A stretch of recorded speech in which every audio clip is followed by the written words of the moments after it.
أعوذ بالله من الشيطان الرجيم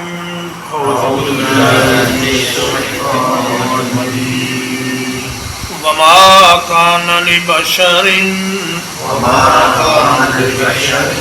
اور کسی بشر کے لیے ممکن نہیں ان یکلمہ اللہ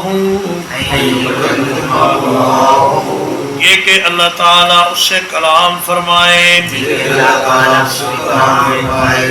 الا وحیا مگر وحی کے ذریعے او من وراء حجاب یا پردے کے پیچھے سے او یرسل رسولا یا یہ کہ کسی رسول کو بھیجے فیوحی بإذنہ ما یشاء پھر وہ وحی کرے اس کے حکم سے جو وہ چاہے انہ علی حکیم یقیناً وہ نہایت بلند بڑی حکمت والا ہے کافروں نے یہ کہا کہ لولا یکلمنا اللہ او تأتینا آیہ اللہ تعالیٰ ہم سے کلام کیوں نہیں کرتا، ہمارے پاس کوئی ایسی نشانی کیوں نہیں آتی جس کو دیکھ کر ہمیں محمد الرسول اللہ صلی اللہ علیہ وسلم کی صداقت پر یقین آ جائے۔ مگر فرمایا کہ کسی انسان کے لیے اس دنیا میں یہ ممکن نہیں کہ اللہ تبارک و تعالیٰ بالمشافہ اس سے بات کرے۔ بات کرنے میں معنی انسان کی اپنی کمزوری ہے، اللہ تبارک و تعالیٰ تو دیکھے جا سکتے ہیں لیکن انسان میں دیکھنے کی طاقت نہیں ہے۔ جیسا کہ سورج کو گرمیوں کی دوپہر میں دیکھنا انسانی آنکھ کے لیے ممکن نہیں، اس میں آنکھ کا اپنا قصور ہے، سورج کا کوئی قصور نہیں۔ تو اللہ تبارک و تعالیٰ کو اس دنیا میں کسی انسان کے نہ دیکھ سکنے کی وجہ ایک تو اللہ پاک کے وہ نور کے 70,000 پردے ہیں، فرمایا اگر اللہ پاک ان کو ہٹا دے تو جہاں تک اللہ کی نگاہ جاتی ہے وہیں تک مخلوق جل کر خاک ہو جائے۔ لیکن قیامت کے دن اور جنت والوں کو اللہ پاک ایسا جسم اور ایسی نگاہ عطا فرمائے گا جس سے وہ اللہ پاک کا دیدار کر سکیں گے۔ تو اس دنیا میں فرمایا کہ 3 ہی طریقے ہیں اللہ تعالیٰ کے اپنے انبیاء سے کلام کرنے کے۔ الا وحیا، ایک تو یہ کہ کوئی دل میں بات ڈال دی جائے، یہ عالم بیداری میں بھی ہو سکتا ہے اور عالم خواب میں بھی ہو سکتا ہے۔ جیسا کہ نبی کریم صلی اللہ علیہ وسلم نے فرمایا کہ میرے دل میں جبریل امین نے یہ بات ڈالی کہ کوئی انسان اس وقت تک مرے گا نہیں جب تک وہ اپنی روزی اور اپنا وقت پورا نہ کر لے، اس لیے تم رزق طلب کرنے میں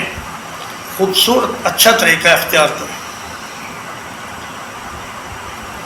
تو فرمایا کہ ایک مضمون کا خیال نبی کے دل میں اللہ ڈال دیتا ہے جس کو وہ اپنے الفاظ سے بیان کر دیتا ہے۔ او من ورائے حجاب، فرمایا یا پھر دوسری صورت یہ ہے کہ اللہ پاک پردے کے پیچھے سے بات کرتا ہے،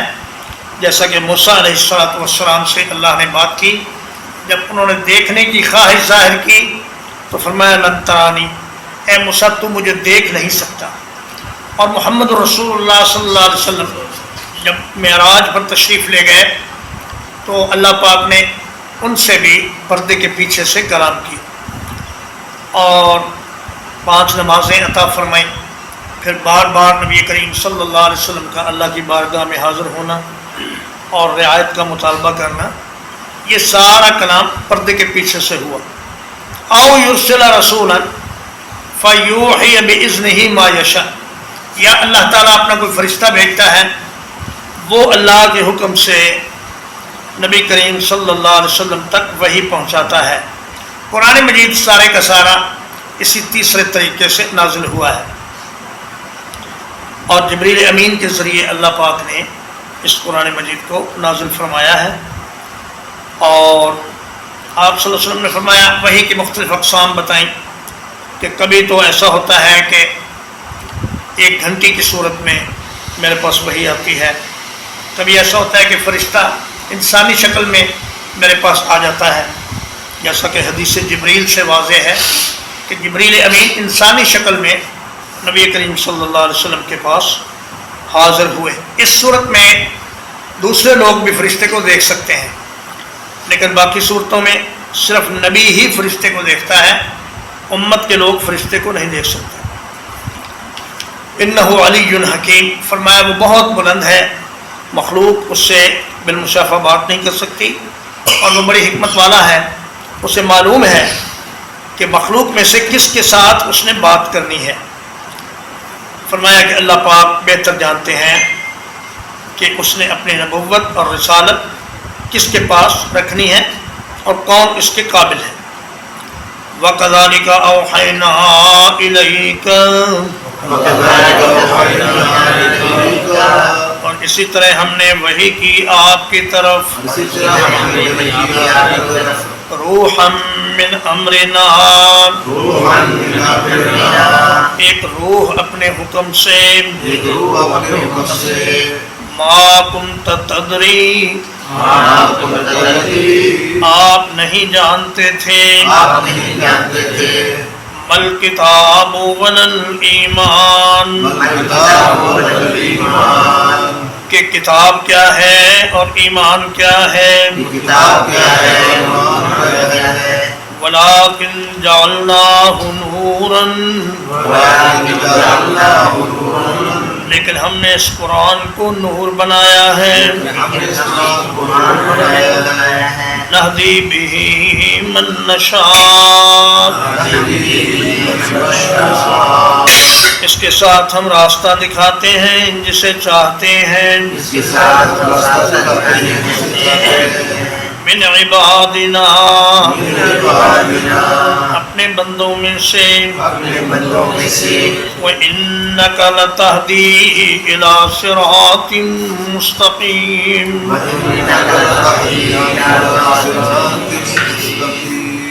اور بلا شبہ یقیناً آپ سیدھے راستے کی طرف ہدایت فرماتے ہیں۔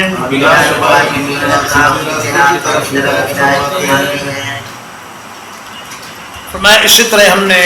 آپ کی طرف ایک روح کو وحی کیا، روح سے مراد ہے قرآن مجید، اور روح کا مطلب ہے زندگی،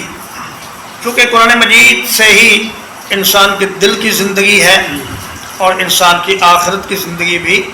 اسی قرآن سے سنورتی ہے، اس لیے فرمایا کہ یہ ایک زندگی ہے جو ہم نے آپ کی طرف وحی فرمائی ہے۔ ما کنت تدری مل کتاب ولل ایمان، آپ کو وحی سے پہلے معلوم نہ تھا کہ کتاب کیا ہوتی ہے اور ایمان کی تفاصیل کیا ہے۔ اتنا ایمان تو ہر نبی کے پاس ہوتا ہے کہ وہ یہ جانتا ہے کہ زمین و آسمان کا مالک اور خالق اللہ ہے، اور اس کے ساتھ شرک کرنا نہایت گناہ کی بات ہے، لیکن ایمان کی تفصیلات یہ وحی کے ذریعے ہی معلوم ہوتی ہیں۔ نبی صلی اللہ علیہ وسلم فرماتے ہیں کہ جب میں چھوٹا سا تھا تو اللہ پاک نے میرے دل میں بتوں کی نفرت ڈال دی، اور میرے دل میں شیروں کی نفرت ڈال دی، اور میں نے کبھی وہ کام کرنے کا ارادہ نہیں کیا جو مشرکین کرتے تھے، صرف 2 بار ایسا ارادہ کیا، لیکن دونوں بار اللہ نے مجھے محفوظ رکھا اور میں وہاں جا ہی نہیں سکا۔ تو فرمایا کہ ایسا شخص جو 40 برس تک تمہارے درمیان رہا اور اس نے کبھی کتاب کا اور ایمان کا نام تک نہ لیا، وہ اچانک اتنی خوبصورت اور اتنی بہترین کتاب لے کر کیسے آ گیا، اور ایمان کی تفاصیل اس نے کیسے بتا۔ نبی کریم صلی اللہ علیہ وسلم نے فرمایا الایمان بضع و 70 شعبۃ، فرمایا ایمان 70 سے کچھ زیادہ اس کی شاخیں ہیں. افضلها لا الہ الا اللہ و ادناها اماطۃ الاذى عن الطریق. فرمایا اس کی افضل ترین صورت لا الہ الا اللہ کہنا اور اس کے تقاضوں پر عمل کرنا ہے، اور اس کی سب سے کم ترین صورت یہ ہے کہ آدمی راستے سے کوئی تکلیف دہ چیز ہٹا دے. تو فرمایا وَوَجَدَكَ ضَالًّا فَهَدَىٰ، اے میرے نبی ہم نے آپ کو دین سے بے خبر پایا تو آپ کو ہدایت عطا فرمائی. اور فرمایا کہ وَأَنزَلَ اللَّهُ عَلَيْكَ الْكِتَابَ وَالْحِكْمَةَ وَعَلَّمَكَ مَا لَمْ تَكُنْ تَعْلَمْ. اللہ پاک نے آپ پر کتاب اور حکمت نازل فرمائی اور آپ کو وہ کچھ سکھایا جو آپ پہلے نہیں جانتے تھے. وَلَكِنْ جَعَلْنَاهُ نُورًا، جعلناہ کی ہاں قرآن مجید کی طرف لوٹتی ہے یہ ضمیر، اور اس کا مطلب یہ ہے کہ ہم نے قرآن مجید کو نور بنایا ہے. اللہ پاک نے قرآن مجید میں کسی بھی نبی کو نور نہیں بتلایا. اور وہ جو حدیث ہے کہ اول ما خلق اللہ نوری، وہ ایک بے اصل حدیث ہے اور حدیث کی کسی کتاب میں نہیں پائی جاتی. اور یہ جو فرمایا کہ لقد جاءکم من اللہ نور و کتاب مبین، اس میں نور سے مراد بھی قرآن مجید ہی ہے، اور درمیان میں جو واو ہے یہ تفسیریہ ہے، یعنی اللہ نے قرآن بھیجا جو نور ہے اور کتاب مبین ہے. تو اللہ پاک نے قرآن مجید کو تو کئی جگہ نور فرمایا، لیکن نبی صلی اللہ علیہ وسلم کو نور نہیں فرمایا. اور یہ عقیدہ لوگوں نے خود سے گھڑ لیا کہ نبی نور من نور اللہ ہے اور اللہ کے نور سے پیدا ہوئے ہیں. قرآن مجید میں اور حدیث پاک میں اس کا کہیں کوئی اشارہ تک نہیں. فرمایا وَإِنَّكَ لَتَهْدِي إِلَىٰ صِرَاطٍ مُسْتَقِيمٍ، اور اے میرے نبی آپ لوگوں کو سیدھے راستے کی طرف رہنمائی فرماتے ہیں. اور ایک ہے ہدایت دلالت اور ایک ہے ہدایت توفیق. ہدایت دلالت تو سب کے لیے ہے، سب کو راستہ بتا دیا جاتا ہے کہ بھئی یہ راستہ ہے، اس پر چلو گے تو کامیاب رہو گے. اور ہدایت توفیق یہ ہے کہ اللہ پاک کسی شخص کو اس راستے پر چلنے کی ہمت اور توفیق عطا فرما دے اور وہ اپنی موت تک اس پر چلتا رہے. تو فرمایا آپ مومن و کافر سب کو سیدھا راستہ دکھلا دیتے ہیں. اب جس کا جی چاہے اس پر چلے اور جس کا جی چاہے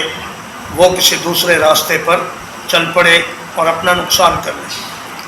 صراط اللہ الذی لہ ما فی السماوات وما فی الارض،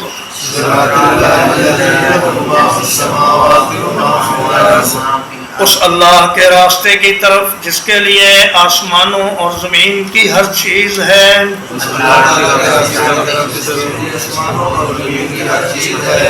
الا الی اللہ تسیر الامور، سن لو یقیناً اللہ ہی کی طرف تمام کاموں کا لوٹنا ہے.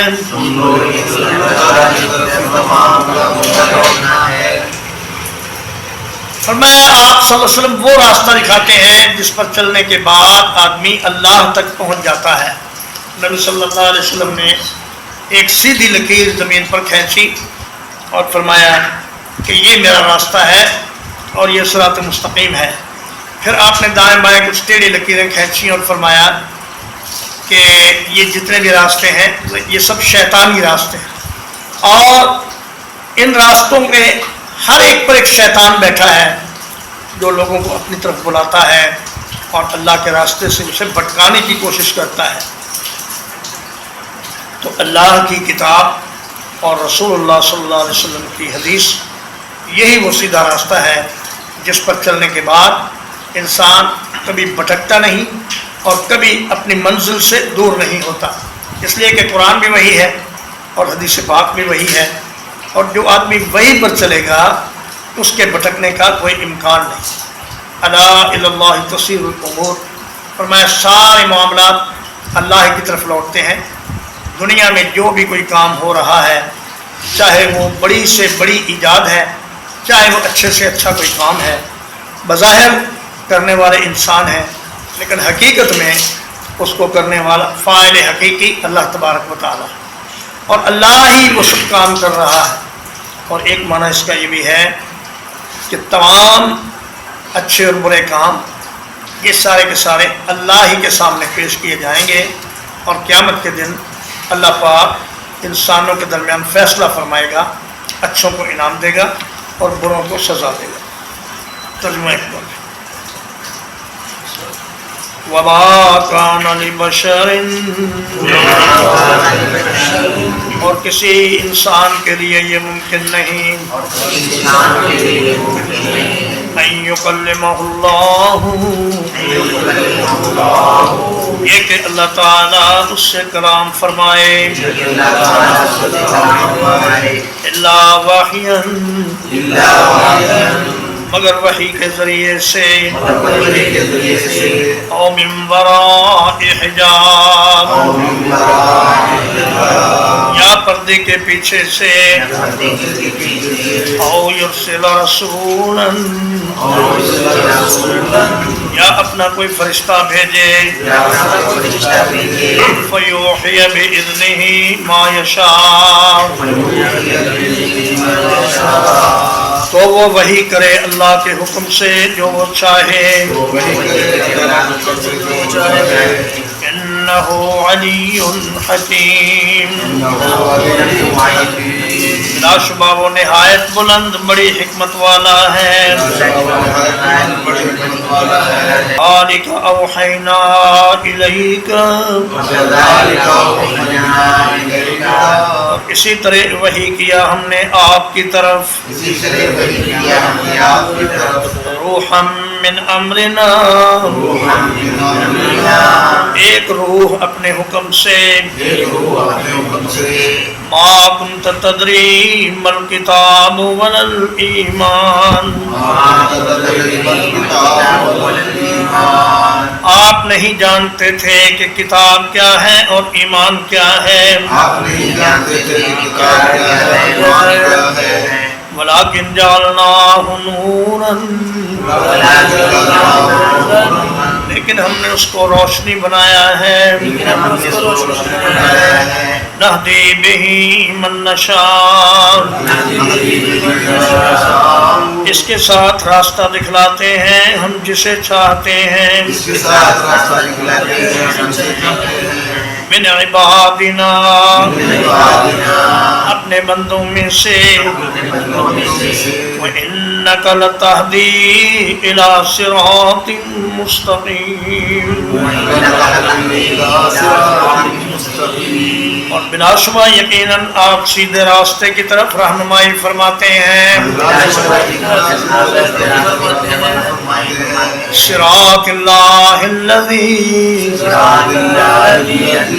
اس اللہ کے راستے کی طرف،